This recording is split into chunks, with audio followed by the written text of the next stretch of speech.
Regresamos a Hoy Mismo. En la mañana de hoy le damos la bienvenida a nuestro programa, licenciado Rolando Emanuel Jiménez. Licenciado, buenos días. Bienvenido a PAB. Buenos días, José Elías, y buenos días al público que siempre te escucha. Bueno, vamos de inmediato con los temas que tenemos en agenda. Más adelante quiero hablar sobre el tema de la situación de energía eléctrica y la postura tanto de la gobernadora como de la legislatura. Pero quiero comenzar con el anuncio que se va a formalizar más adelante durante la semana de la designación de un coordinador federal para Puerto Rico, que para completar tiene título de militar, el contraalmirante Peter J. Brown.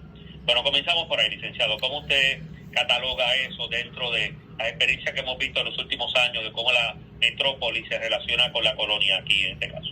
Bueno, José Elías, hemos dado vuelta atrás al 1917, porque la ley Jones tenía precisamente un coordinador nombrado por el presidente que iba a hacer todas las gestiones interagenciales y todo lo que se relacionara con el gobierno de Puerto Rico para la sana, entre comillas, administración de los asuntos federales aquí en Puerto Rico. Y cuando tú miras lo poquito que se ha dicho, ¿verdad? Porque no se han dado detalles sobre esa designación, habría que ver la orden ejecutiva que emita el presidente o algún documento reglamentario que se emita.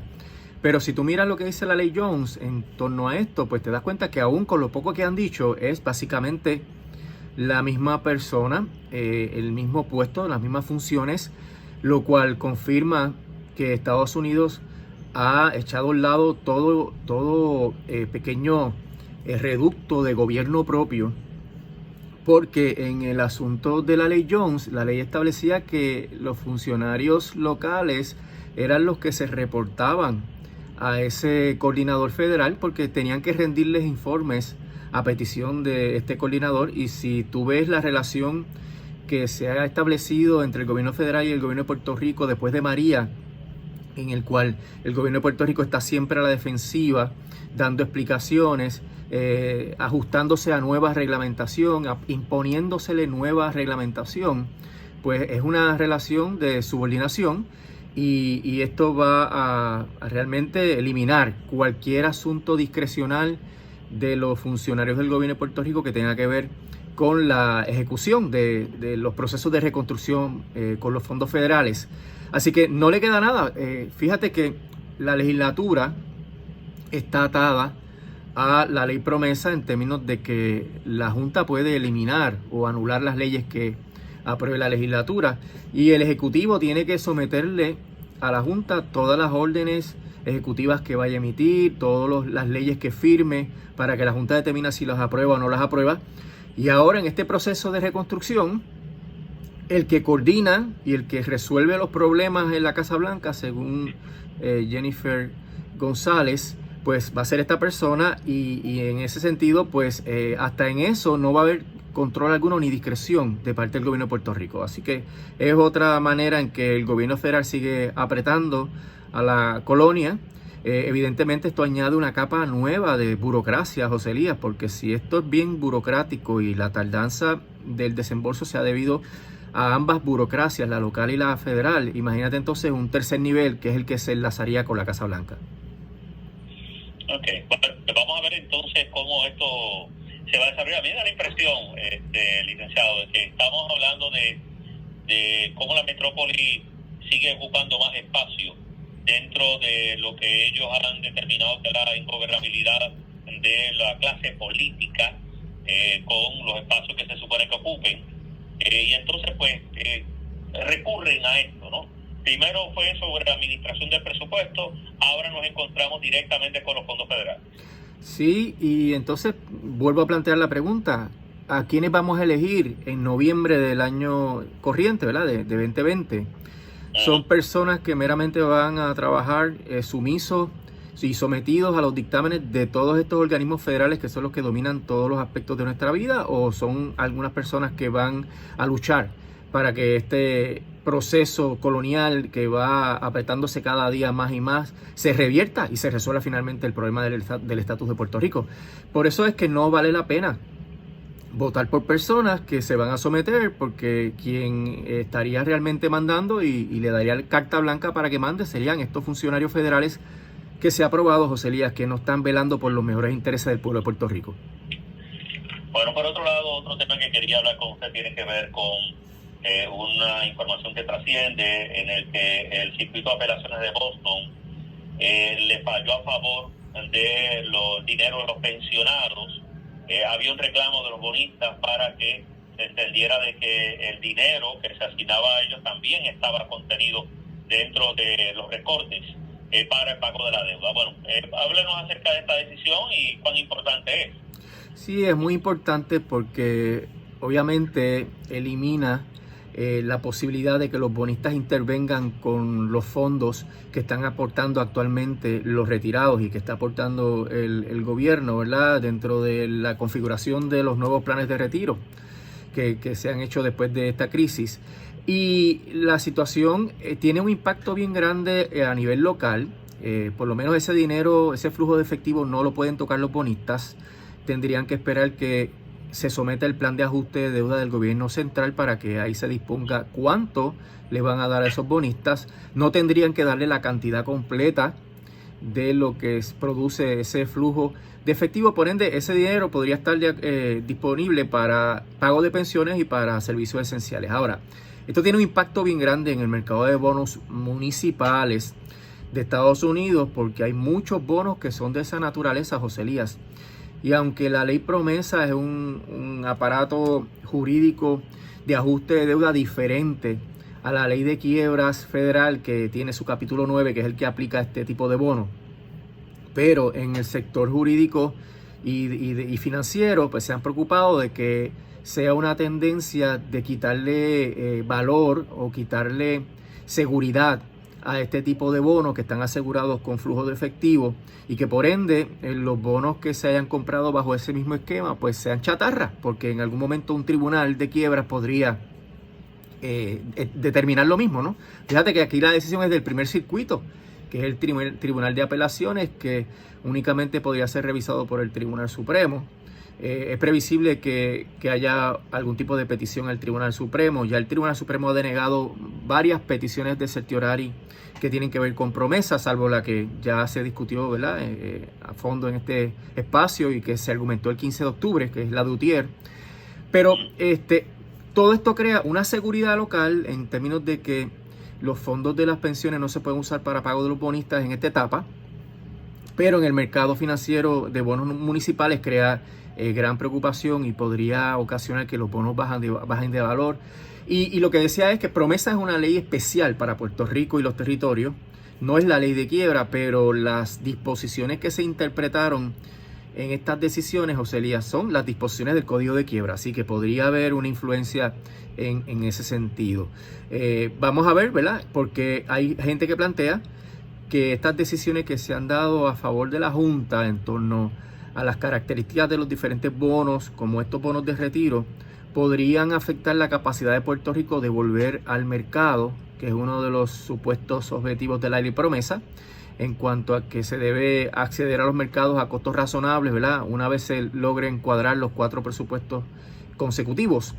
Pues ese acceso a los mercados, hay gente que plantea, bueno, con esas decisiones que se han tomado en contra de bonistas que descansaron a base de unas disposiciones de ley que eran bien claras y que ahora son muy ambiguas y muy flexibles, pues con eso los bonistas no van a querer comprar bonos nuevos de Puerto Rico. Cuando Puerto Rico trate de volver a los mercados, no van a querer comprar bonos nuevos y va a hacer que Puerto Rico tenga que hacer ofertas de intereses muy onerosas para Puerto Rico, que es uno de los requisitos que requiere la ley, que no sea a costos onerosos, ¿verdad? Y que en ese sentido pues se dilate más la oportunidad o la posibilidad de que Puerto Rico pueda tener acceso a los mercados por esas decisiones. Así que son una de sal y otra de azúcar, ¿verdad? Una de cal y de arena, como dice el dicho. Pero sí hay que mirar todo ese impacto, José Elías, porque tendría consecuencias particularmente en el plan de ajuste de deuda. Bueno, y por otro lado vamos a hablar sobre la situación del plan de ajuste o el acuerdo con los bonistas en el caso de la Autoridad de Energía Eléctrica. Vamos primero a evaluar las posturas que ha exhibido la gobernadora por un lado y por otro lado los líderes legislativos, el licenciado. Sí, José Elías, muy interesante, ¿verdad? Esto ha sido todo un proceso. Sabes que la Junta somete ese acuerdo avalado por AFAF y avalado por la autoridad y por el gobernador Rosselló y todo su equipo de trabajo. Muchos de los que estaban en el chat estaban haciendo campaña a favor de ese acuerdo. Y a la luz de la oposición de Lautier y del sistema de retiro, del Comité de Acreedores No Asegurados y otros opositores, tanto del sector empresarial como ambiental, la jueza se dio cuenta de que esto tenía unas consecuencias bien grandes y le ordenó a la Junta contestar las interrogantes que nosotros teníamos. La Junta respondió limitando el alcance de lo que querían que la jueza aprobara para que no se tuviera que discutir todas las consecuencias económicas, sociales, políticas, etc. Eso hizo también que la jueza eliminara los informes periciales, los informes económicos que se habían preparado en esas oposiciones, y por ende en la vista que se va a celebrar para la aprobación del acuerdo, eso no es materia de discusión. Pero como es tan importante, las organizaciones opositoras nos dimos a la tarea de divulgar toda esta información.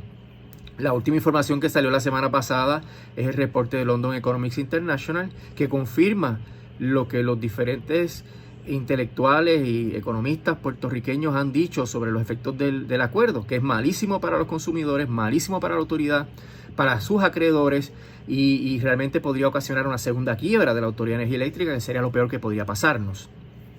Dentro de ese contexto, pues se ha ido educando a todos los que tienen que ver con esto, porque la Junta trató de crear una situación de desasosiego diciendo que la jueza podría aprobar el acuerdo sin necesidad de legislación, y eso pues hizo que los legisladores se desentendieran del asunto hasta que finalmente se ha aclarado, y la Junta ha aclarado específicamente que hace falta legislación. Y esa falta de legislación pone todo el poder en la legislatura y en la gobernadora, y ahí se ha hecho un trabajo de educación de los legisladores, y finalmente esta semana pasada Johnny Méndez y Rivera Schatz dijeron que no van a aprobar cualquier legislación que se refiera a un aumento a las tarifas, y finalmente la gobernadora durante el fin de semana también dijo lo propio. Y por ende, aparentemente, José Elías, y digo aparentemente porque hay unos caveats que hay que mirar con detenimiento, no podemos ser ingenuos, ellos no van a aprobar la legislación que está presentando la Junta para que se apruebe este acuerdo. La Junta va a tener que maniobrar con eso, porque o le dice a la jueza que ahora, ¿verdad?, cambia de postura, dice que ahora no hace falta la legislación, lo cual la jueza le va a preguntar, ¿y por qué ahora no hace falta y antes sí hacía falta?, ¿verdad? Va a haber un problema ahí de credibilidad tremendo. O la Junta podría retirar la moción, y al retirar la moción tendrían que volver a la mesa de negociación o traer algo nuevo que no implique este aumento en las tarifas. Cuando te menciono que hay que tener ojo avisor con Rivera Schatz, Johnny Méndez y Wanda Vázquez, no es por la reputación que tienen muy bien fundada de que ellos solamente dicen lo que le conviene y están en una postura cuando solamente le conviene, y no representan los verdaderos intereses por Puerto Rico. Podemos decir todas esas cosas, vamos a estipularlo. No hay manera de confiar que ellos no cambien de opinión en un futuro cercano. Ahora, en el proceso están mencionando algo que realmente es preocupante, porque están hablando de subsidios. Están hablando de que pues aprobamos el aumento de la tarifa, pero le damos subsidios a las personas más vulnerables, lo cual no está mal. El problema es que el RSA dice que si tú tomas esa decisión de eximir a algunas personas del aumento de la tarifa, otros grupos tienen que pagarlo. Así que sería el mismo impacto. Tú protegerías a unos sectores vulnerables que merecen una protección, pero al hacer eso, cada centavo que tú eximas a esos grupos tiene que pagarlo otros grupos. Y ahí es que viene el estudio de Cao, que se podrían perder 170,000 empleos, porque habría multiplicidad de cierres de negocios pequeños y medianos. Así que si estamos hablando de que los grupos vulnerables se eximen, pero el resto tiene que pagar, ya no estaríamos hablando de un aumento de casi un 50% de la tarifa. Estaríamos hablando de un aumento que podría ser tal vez un 60%, 65% de la tarifa, y eso podría ser totalmente insostenible para los pequeños y medianos negocios que están lo comido por lo servido. Así que hay que tomar en cuenta que el aumento no es malo solamente para unos grupos, es malo para todo el país y para todos los grupos. Es malo para la inversión externa directa, porque los costos de energía son una variable que ellos miran detenidamente. Y dentro de ese contexto, esa salida que parece que están fraguando, porque la Junta, José Elías, cuando nosotros hicimos denuncias específicas sobre los aumentos particularmente cuando se divulgó el estudio de Héctor Cordero Guzmán, que habla sobre el impacto en los más vulnerables. La Junta salió a decir que el RSA proveía para tener unos subsidios para proteger a los más vulnerables. Y Johnny Méndez está repitiendo ese mensaje, la gobernadora ha repetido ese mensaje, y podrían estar ellos justificando, vamos a aprobar el aumento, pero solamente va a cargar con ese aumento estos sectores, los pequeños, medianos, la clase media y el sector industrial y empresarial. Y eso pues no resolvería el issue de que Puerto Rico tenga energía a costos razonables, no resolvería el issue de que va a haber un proceso que va a desalentar la energía renovable, que es bien importante como política pública a nivel global, y va a ocasionar obviamente un aumento mayor a las tarifas, porque el RSA se suma a otros aumentos que vienen, ¿verdad? Porque el mismo costo del gas natural, si nos cambiáramos a gas natural, el proceso también implica un costo de inflación que las mismas agencias federales lo calculan. Por ende, nadie puede decir que con cambiarnos al gas natural, pues se va a bajar la factura. Así que dentro de todo ese contexto, José Elías, sería un error el que se apruebe el RSA diciendo exclusivamente que no va a perjudicar a los más vulnerables. Eso va a traer otras consecuencias que son también igualmente importantes. Sí, pero lo que me está indicando, licenciado, es que esa expresión de que no vamos a aumentarle la luz para proteger a los más vulnerables, hay un lenguaje torcido en ello, donde puede decir que van a proteger a los más vulnerables y dar el visto bueno al acuerdo. Sí, y entonces se aprueba un subsidio que, digamos, no exima totalmente a los más pobres del aumento, sino que los exima parcialmente, y ya está aprobado. Y entonces lo que no paguen los sectores más vulnerables, entonces van a tener que pagarlo los otros sectores. Y el mismo efecto económico que está previsto en los estudios, el de Héctor Cordero, el de London Economics, el de Alameda, en el de CAO, va a ocasionar el mismo efecto, porque el aumento le va a extraer al pueblo de Puerto Rico la misma cantidad de dinero. Se le dé subsidio a una parte o no se le dé subsidio a otra. Aquí la única respuesta es rechazar el acuerdo, no importa cómo venga ni cómo lo disfracen, porque el acuerdo en términos reales nos va a perjudicar a todos y todas, y va a aumentar el problema que tenemos mayor en Puerto Rico en términos económicos, que es la emigración del país y la reducción de la demanda de bienes y servicios, que va achicando cada vez más la economía nuestra. Bueno, y mientras tanto, licenciado, ¿qué le ha parecido, aparte de la reacción de los líderes legislativos y de la gobernadora? ¿Cree usted que hace falta más grupos que se inserten en esta discusión, como trascendió la semana pasada? ¿Extraña usted a algunos sectores que deban expresarse sobre este asunto? Bueno, José Elías, poco a poco, en mayor o menor grado, todos los sectores están dejando escuchar su voz. Este fin de semana fue el Centro Unido de Detallistas. Los grupos ambientales se han estado expresando, participaron en los procesos iniciales de objeción al acuerdo, también grupos empresariales, grupos relacionados a la energía renovable, los congresistas, viste la carta que escribieron varios congresistas a la gobernadora, que eso tiene que haber tenido peso, José Elías, porque la Comisión de Recursos Naturales ha estado siguiendo de cerca el proceso de privatización y del RSA de la autoridad, y por ende tiene mucha información. Acuérdate que ellos comparecieron en oposición, en un amicus curiae, oponiéndose al RSA, anejando todos estos estudios, y la jueza Taylor Swain excluyó su participación.